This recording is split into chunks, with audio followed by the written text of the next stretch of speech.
going to launch a second poll question. While we do that, we actually had a question for Ali, where basically someone has asked us, what is it like to study in Canada? They just want to know a little bit more about your overall experience having come to Canada to study. Okay. It's way different from where I come. I was raised in Kuwait, and let me go to the weather first. I am still feeling very cold. It's not something I'm used to. I come from a very hot country, so it's a very different experience altogether. The decisions, the choices you make, the different people you meet. Like at Centennial College itself, it's so diverse that in one classroom you can probably have like 15 to 17 different nationalities sitting together, and it's a great experience knowing them and knowing where they come from. And yeah, I would say it's one hell of an experience. It's not a smooth ride for sure, because nothing in life comes easy. But that first step that you're taking right now, sitting in this presentation, it's very important that you be proactive, because it's just how you want it, right? If you really want to be here, you will. But you have to be proactive and take the necessary steps. Perfect. Thanks so much for that, Ali. So we're just going to close up the poll. We are asking a bit of a fun, cheeky question about what is the capital of Canada. So luckily, the majority of you got it correct, and yes, the answer is Ottawa.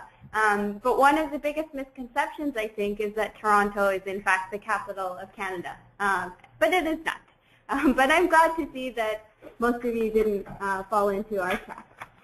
So now we're going to pass it over to Ian to cover the final section. Great. Hi, everyone. So we've covered a lot of things today. And really, just to top it off, is to realize that school isn't just about the books.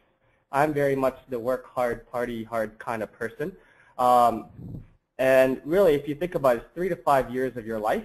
And you know, when you're coming to a new country, we hope that you enjoy it. I was personally heavily involved in community and student life in Waterloo, becoming a resident don, which is someone who actually lives with you in residence to help you guide your academics and social life throughout the year, a student ambassador to help you understand what the community culture is like, as well as an orientation leader, which is someone who takes you through the first couple of weeks of school just to show you the ropes of where to go for resources and whatnot. But for me, student life, you know, many students in colleges in Canada have a vibrant student community. I can definitely attest to that. Make sure that you get to know the community. Like I said, it's 3 to 5 years of your life. There's things like social clubs, cultural clubs, which are great sort of channels for you to find people that relate in values and cultural understandings, as well as study groups for academic purposes. It depends on your study style, but some people do prefer to you know, bounce ideas off or just have someone there as company, and as well as exploring the city and the campus. I think for a lot of international students, from my experience at least, living a balanced lifestyle definitely helps in their success, and to not only be there to hit the books or to study or to take the midterms, but to also socialize and create that sense of community. So a couple different tips to include is to check out your student services or international centers. There's always some sort of resource out there for you, as well as to check out organizations outside of campus. So the YMCA is a great place, or just local community centers around the city.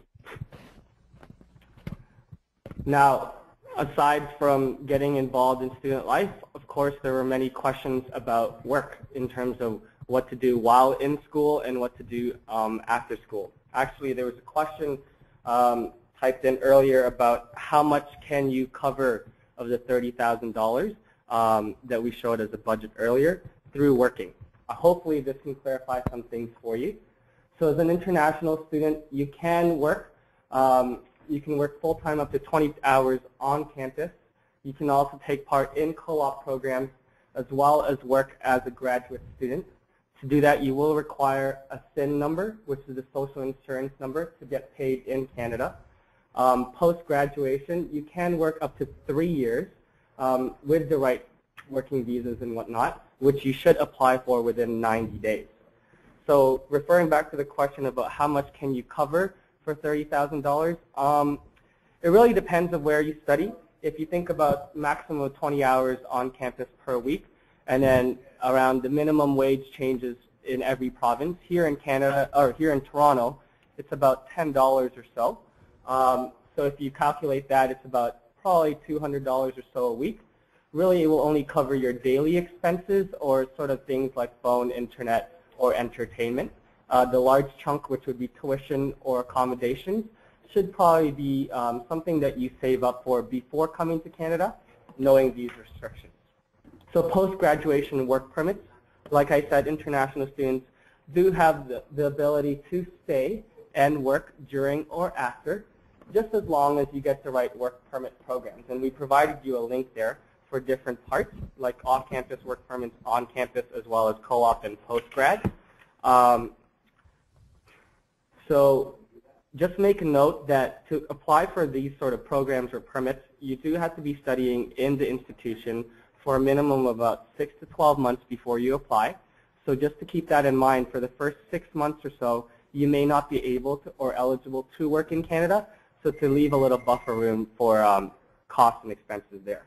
As the social media specialist, one of the things that I'm really excited about is our Steady in Canada Facebook page. So feel free to visit us, and we will be having some contests and fun things happening over the next couple of weeks. So check back and like us or say hi, because that would be a lot of fun. Okay.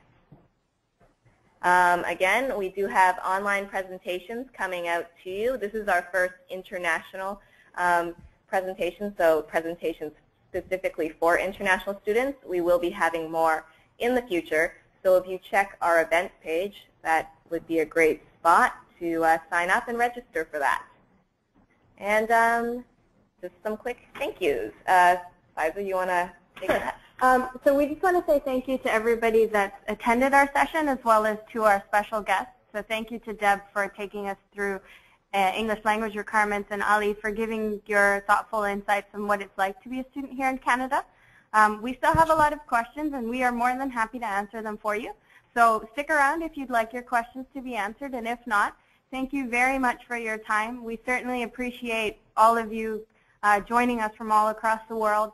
I saw a few messages, and we've got people here from Indonesia, Costa Rica, St. Kitts, the U.S., Houston, Texas, so from all over the world. And we definitely appreciate you taking the time today to sit with us and to hear our thoughts. If you have any questions or if you have any feedback for us, feel free to connect. You can email us or contact Karen. And as we said, we're there on the social media front as well. So drop us a Facebook message, drop us a post. But we love hearing from you. And we just wanted to say thank you to everybody that came.